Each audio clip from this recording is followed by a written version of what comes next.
Administrator for Response and Recovery, Ms. Ann Bink. We'll also have Director of NOAA's National Weather Service, Mr. Ken Graham.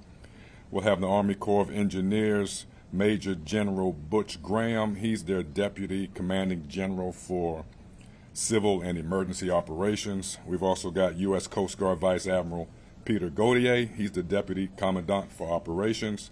And we have Health and Human Services Assistant Secretary for Preparedness and Response, Ms. Dawn O'Connell. And also, as normal, we'll have FEMA's National Spanish Spokesperson, Daniel Yargis. He's going to be providing the FEMA recap of Mrs. Bink's comments today. After updates from Ms. Bink and panel members, you will have about an hour to ask questions pertaining to our response efforts and updates, with one follow-up question if necessary. Please identify yourself as usual with your outlet and your outlet when asking questions. And as always, you can contact the FEMA News Desk at our address FEMA-news-desk@fema.dhs.gov for any questions that may not be answered during today's briefing. As a reminder, we will forward you a link to B-roll that will be more than sufficient to use with any of your reporting. And also, as you can see, we ask that you, we have the ASL interpreter with us today. We ask that you keep him in your camera shots throughout the briefing. We'll begin our news conference here shortly. Thank you.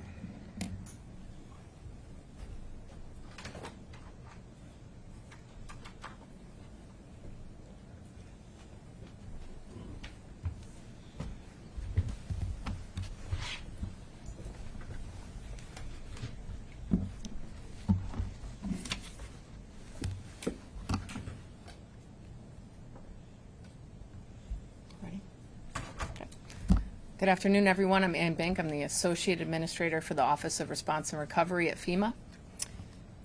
Thank you for joining us here today and for your continued attention to Florida, as well as South Carolina, and all the people impacted by Hurricane Ian.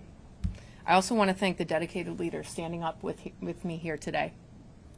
The partnerships across the federal family enable our effective response to this disaster and ensures Floridians and South Carolinians get the help they need during these unimaginably difficult times. Our hearts are with Floridians as they endeavor on this long and difficult recovery. And our resolve has never been stronger. Together, we will rebuild from this tragedy, and we will be there until the work is done.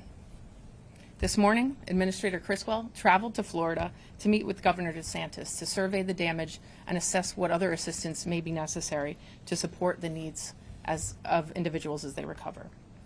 I would also like to echo Administrator Criswell's thanks for Governor DeSantis and Florida's Director of Emergency Management, Kevin Guthrie, for their leadership during this difficult time. Before I provide an informational update and an operational posture here at FEMA, I'd like to kick it over to the National Weather Service for Director Ken Graham's update. Yeah, appreciate that introduction and that update.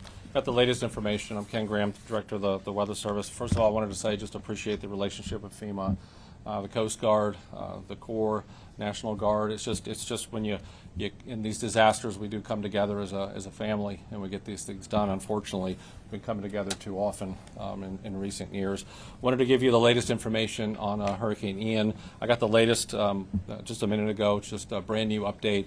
Still 85 miles per hour. It's right on the coast. Really getting pretty close to the coast of South Carolina. It was moving north at 14, now at 15 miles an hour. It's continuing to get a little faster. So its forward movement is getting faster, and that'll continue as we work our way inland. Now, it's just really important to realize it's not just that center point. It really is it's been a large storm for most of its lifetime. Hurricane force winds extend out 70 miles, and the latest I saw, tropical storm force winds about 275 miles out from the center. It was big. So it's not just the folks right around the center. There's quite a few communities that see some of these strong winds. I did want to say there's still remaining river flooding back in Florida, and some of that, it's just important that water doesn't drain very fast. So some of those rivers could stay at flood stage, and several locations actually record flood. Could be that way for days, even more than a week. So just something to think about with time. But we're not over yet. We're very close to the South Carolina coast. The impacts, winds, the rain bands have already started. There's already been some tornado warnings issued. That's usually on the right front quadrant is where you get 90% of your tornadoes. And so that's as far away as Hatteras, that's far away as communities in North Carolina. So well away from that center. It's really important to think about that. Surge. Water is 90% of your fatalities in these tropical systems comes from water. That's why we spend so much time talking about the dangers of water. Isle of Palms to Little River Inlet, 4 to 7 feet of storm surge.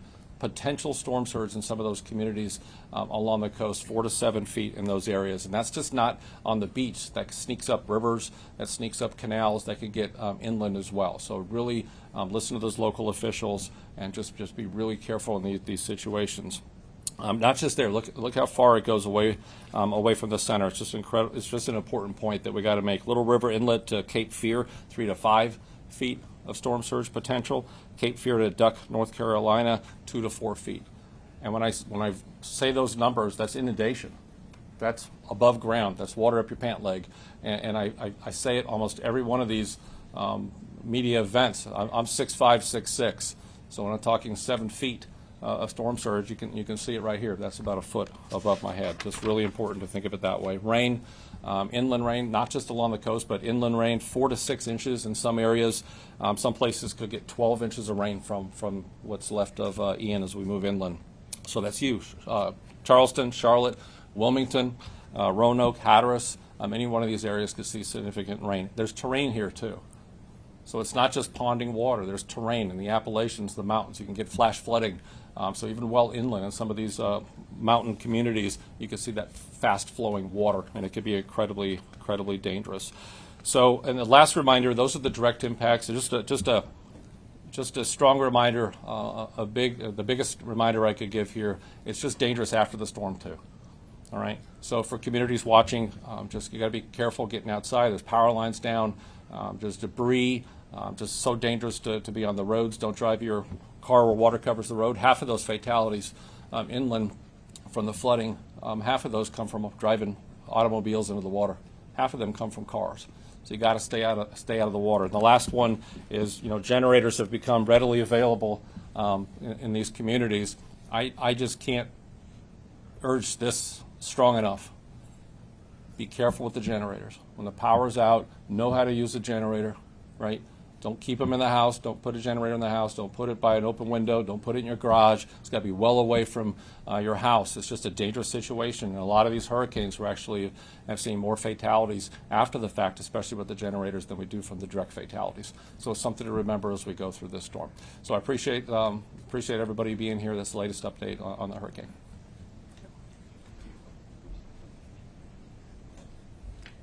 Thank you, Ken, for that important update on the weather and also those critical safety tips. As we've just heard, Hurricane Ian still presents an extreme threat to everyone in its path. We're already seeing the impacts of the storm in South Carolina as I speak, and in Georgia as well. Now is the time for the residents impacted to execute their hurricane plans and closely monitor local media for forecast updates and also follow the directions made by local officials. That advice we get from the National Weather Service and the Hurricane Center is what drives those local official alerts. Please follow them. They will keep you safe. All the hazards that we've seen in Florida can impact those further up the coast, just as Ken mentioned. Strong wind, storm surge, flash flooding. Fortunately, the President approved Governor McMaster's request for an emergency declaration for South Carolina last night. This declaration authorizes FEMA to provide emergency protective measures, including direct federal assistance. We urge the residents of South Carolina and everyone in the path of the storm to remain vigilant. For Florida, as we continue to monitor the situation in South Carolina and the overall path of the storm, state and federal search and rescue operations remain underway in Florida. FEMA's urban search and rescue teams are part of a unified effort to conduct operations by air, land, and sea in coordination with our federal partners, as well as state and local officials. As part of this effort, Florida has activated about 5,000 Florida National Guard members, as well as another 2,000 members from other states through mutual aid to help with search and rescue operations, and other emergency protective measures. I'll let our Coast Guard colleagues provide an update on their search and rescue efforts as part of this unified command in a later brief. Homeland Security Secretary Mayorkas also activated the DHS Search Capacity Force yesterday. This is comprised of 7,500 members from other federal agencies who can augment our staffing patterns to help us address the response and recovery needs following storms. This will significantly enhance our efforts in Florida as well as up the eastern seaboard as the storm continues to move. Nearly 3,000 federal responders are working in Florida and across the southeast right now, including more than 1,600 FEMA staff that are deployed to support this mission in Florida. I'm immensely grateful to the more than 850 emergency management personnel from other states that have answered the call to help serve storm survivors and communities that need their help through mutual aid. Finally, I'd like to add that our Center for Faith-Based and Neighborhood Partnerships is coordinating closely with national non-governmental organizations such as the National Urban League, AARP, the Methodist Episcopal Church, and national voluntary organizations active in disasters to ensure FEMA and our federal partners have the best on-the-ground information from communities impacted. Thanks to President Biden's swift approval of Florida's major disaster declaration, FEMA assistance is now available to help impacted individuals across designated counties to help jumpstart their recovery. The declaration also enables us to deliver assistance adequate and tailored to meet the needs of our survivors. Today, I'm happy to share that 4 additional counties have been added to the major disaster declaration for assistance, and as we continue to survey damage, we expect that number to grow. I want to once again urge impacted individuals to register for assistance in those declared counties. You can do this by visiting disasterassistance.gov, using the FEMA app, or dialing 1-800-621-FEMA. That's 1-800-621-3362 to start your registration process to get the assistance and the services that you need. In addition to all 67 counties and the Miccosukee Tribe, Indians of Florida, and the Seminole Tribe of Florida, they're all eligible for emergency protective measures as well, including search and rescue efforts. Before I turn it over to my partners on the stage, I want to remind everyone that this storm is not over yet, as Ken Graham has said. And just because the skies are clear does not mean it's safe. Water can be electrified. There can be other hazards in there. Please stay safe and continue to listen to local officials. Whether it's South Carolina, Florida, Georgia, Puerto Rico, Alaska, we'll be there to support those impacted by disasters. We have the resources, we have the resolve, and we remain ready to lean forward to continue to help those in Florida and elsewhere to jumpstart the recovery. Thank you, and with that, I'll turn it over to Daniel Yargas, who will provide our Spanish language update. Daniel? Thank you so much. Buenas tardes, soy Daniel Yargués. Empezamos con la actualización. La administradora de FEMA, Diane Criswell, visitó el estado de Florida y se reunió con el gobernador del estado y va a también evaluar los daños. Como lo escuchamos del director de NOAA, Ken Graham, Ian todavía presenta una amenaza a las personas en su trayectoria. Estamos viendo los impactos de la tormenta en estos momentos. Ahora es el momento de que los residentes de Carolina del Sur ejecuten esos planes de emergencia que tienen. Todos los peligros que hemos visto en el estado de Florida pueden afectar a aquellos que viven tierra adentro, con fuertes vientos, lluvia, inundaciones y muy peligrosa la marejada ciclónica que puede ser mortal también. Afortunadamente, el presidente Biden aprobó una petición del gobernador McMaster de Carolina del Sur de una declaración de emergencia. Urgimos a los residentes de Carolina del Sur y a todos los que están en la trayectoria de esta tormenta a estar muy atentos a sus desarrollos. Así como continuamos vigilando la situación en Carolina del Sur, la trayectoria del huracán Ian, las operaciones de búsqueda y rescate federales y estatales continúan llevándose a cabo. Tenemos equipos de búsqueda y rescate urbanos, son parte del esfuerzo unificado para llevar a cabo operaciones por aire, tierra y agua, en coordinación con nuestros socios federales, incluyendo a la Guardia Costera de los Estados Unidos, el Departamento de Defensa, el Departamento del Interior y autoridades estatales de Florida y locales también. Y como parte de este esfuerzo, Florida ha activado alrededor de 5,000 miembros de la Guardia Nacional y a 2,000 miembros de otros estados para asistir a la respuesta, incluyendo equipos también de búsqueda y rescate. Nuestros socios de la Guardia Costera proveerán más detalles de sus operaciones en unos momentos. El secretario del Departamento de Seguridad Nacional de los Estados Unidos, Alejandro Mayorkas, ha activado la fuerza laboral adicional con 7,500 miembros de otras agencias federales que están ayudando a suplementar nuestra fuerza laboral en FEMA. Esto aumentará de manera significativa nuestros esfuerzos en el estado de Florida. Casi 3,000 empleados de rescate federal trabajan en Florida y en el sureste del país, incluyendo más de 1,600 empleados de FEMA que están apoyando esta misión. Como lo dijo la asistente Bink, estamos muy agradecidos por el trabajo de más de 850 empleados de manejo de emergencias y otros estados que han apoyado a las personas, a los residentes de Florida, por medio del acuerdo mutuo que tienen de trabajo. El Centro de Municipalidades y Trabajos de Culto está coordinando muy de cerca con organizaciones no gubernamentales como National Urban League, AARP, la Iglesia Metodista Episcopal Africana y otras organizaciones voluntarias activas en desastres para asegurarse de que FEMA, sus socios federales, tengan la mejor información disponible para las comunidades afectadas. Y como lo dijo Ann, le damos gracias a la rápida aprobación de la declaración de desastre mayor por parte del presidente Biden para el estado de Florida. FEMA estamos disponibles para ayudar a las personas afectadas en los condados designados a su recuperación. Esta declaración también nos permite ofrecer asistencia adecuada y adapta a las necesidades de cada comunidad.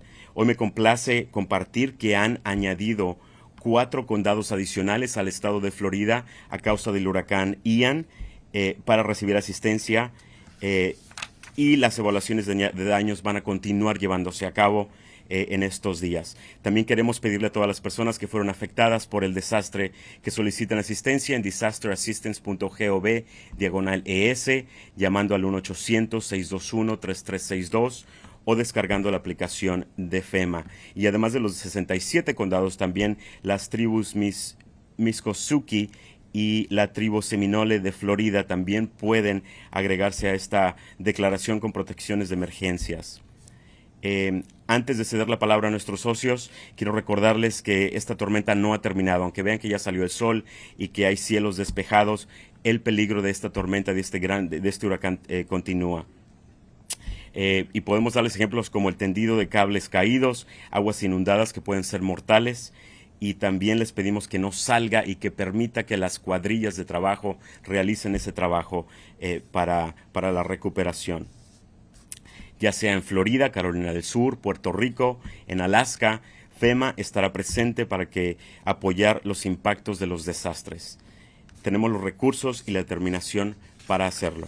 Gracias.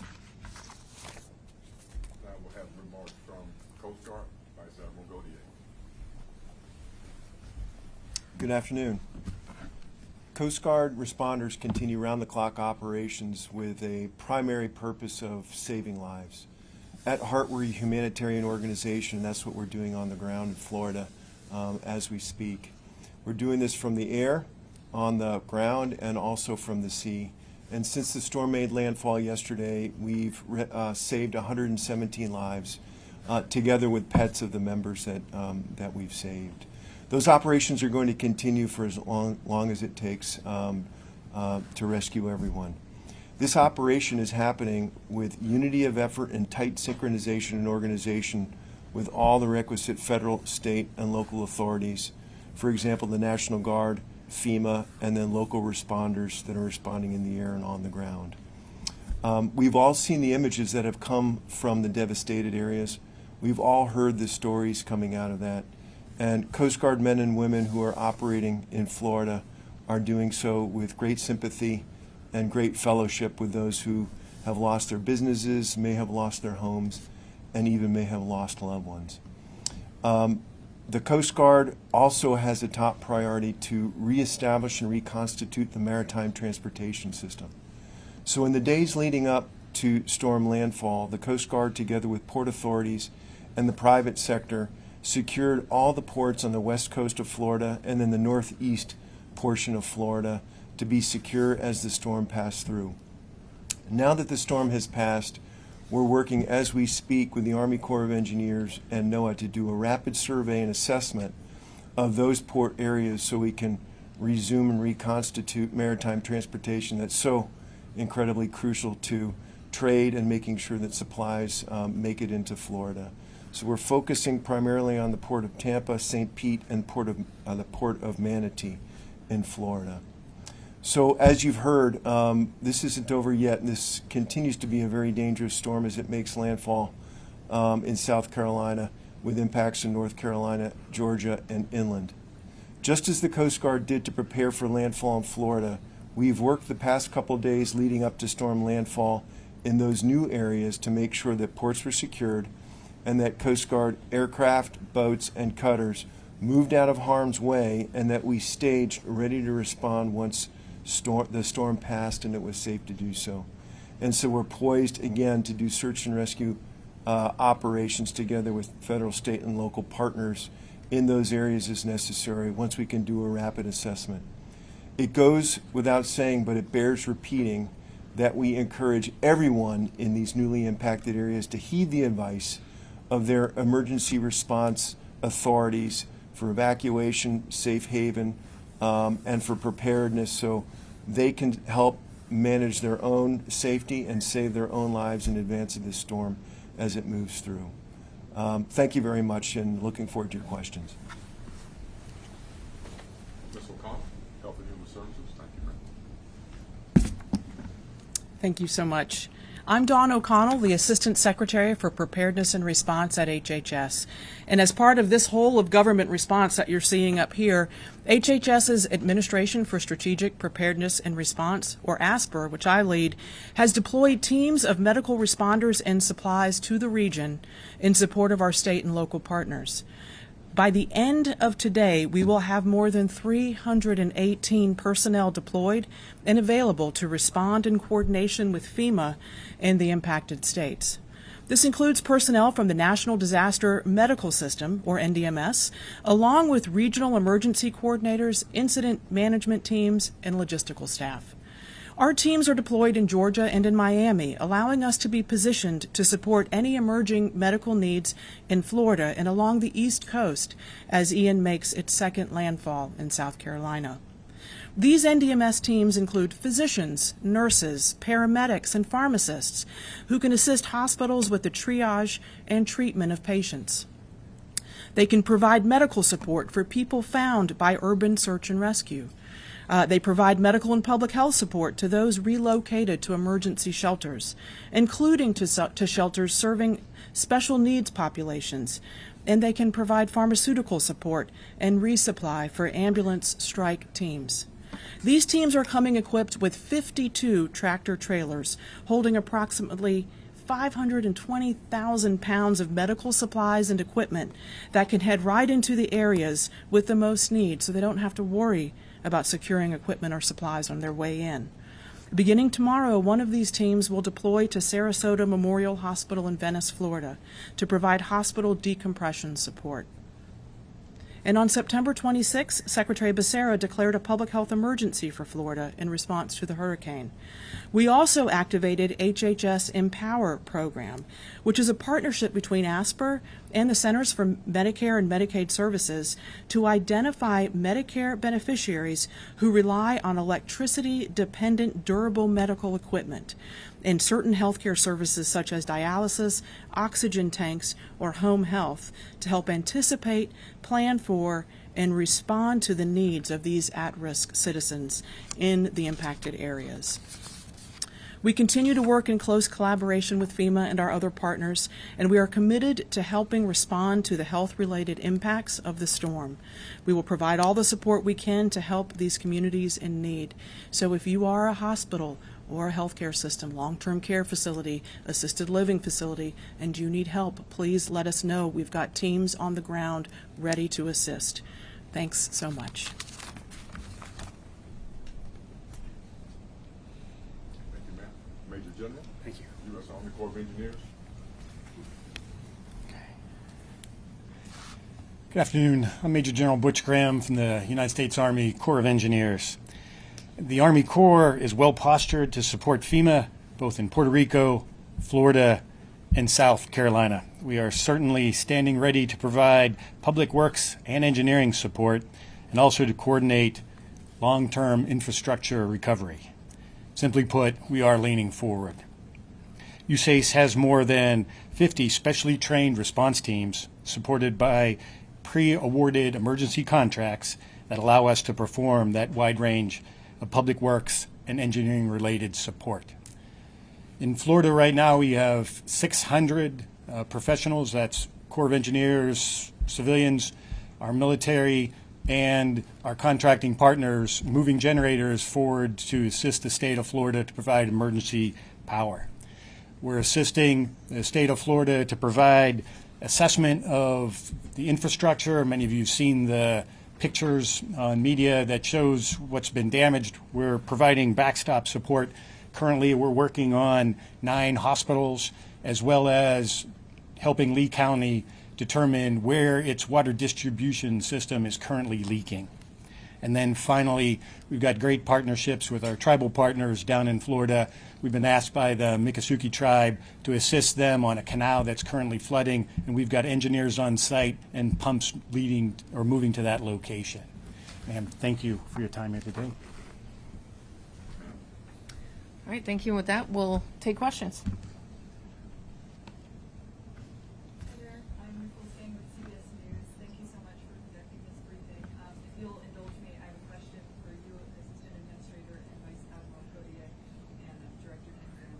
Assistant Administrator, state emergency officials have announced 21 deaths as of this morning. Are there any updates to that number or indications that fatalities will increase significantly in the coming days, as well as a sense of how many remain missing? And separately, can you speak to some of your bigger concerns moving forward, as well as efforts to counter any fraud, scammers who want to take advantage of urgent survivors?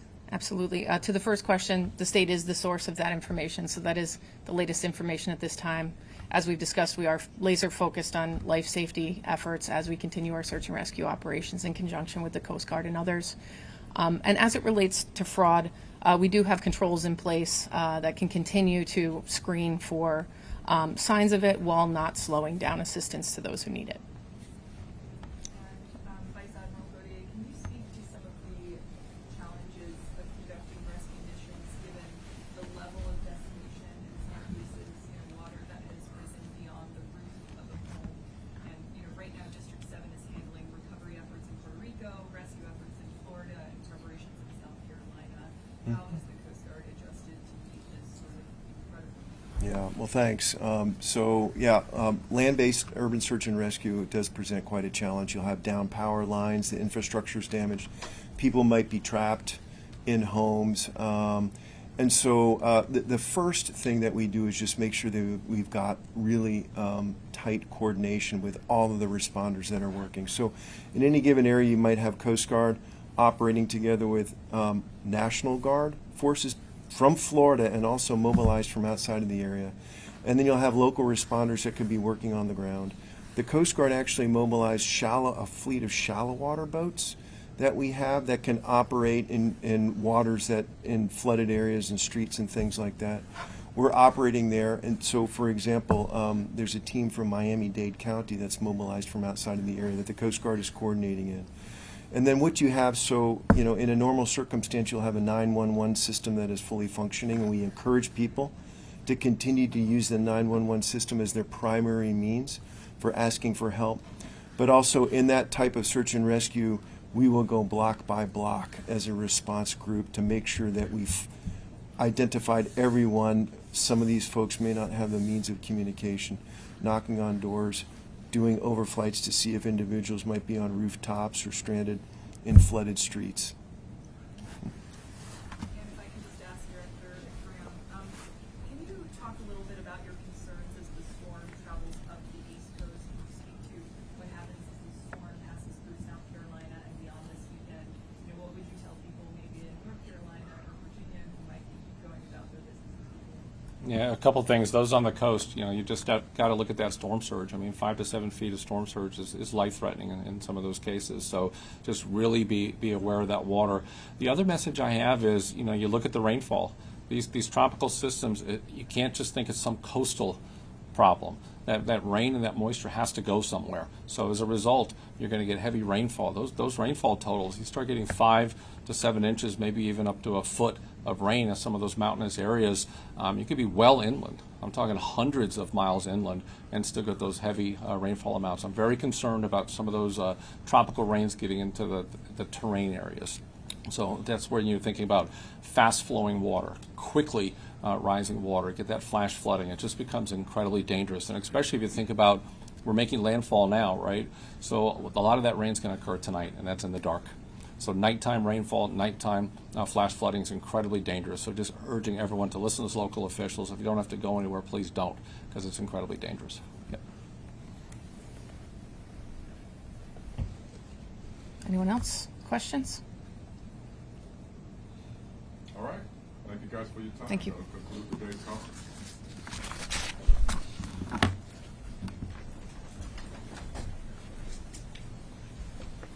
Thank you all. Thank you, ma'am.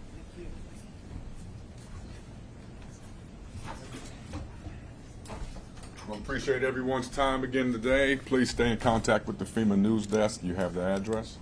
All right. Thank you, guys. Thanks, Nicole.